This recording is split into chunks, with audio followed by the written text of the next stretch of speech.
तुम्ही आता गेले जेव्हा नेलं ना बिलकुल मी पोचलो, मी इथं पोचत होतो, मला लोकेशनच भेटून झालं. प्रीत्या माझा फोन उचलून झाला ऐन टाईमला तुषार आणि प्रीत्या. तुला कोण म्हणलं? मला असं कळलं सर, असं झालं.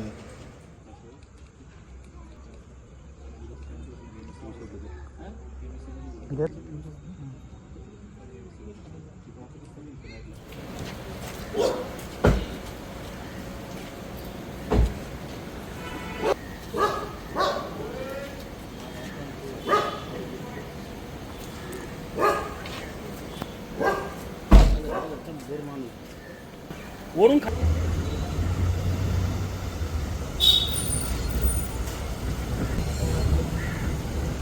सकाळी उद्या किती वाजता?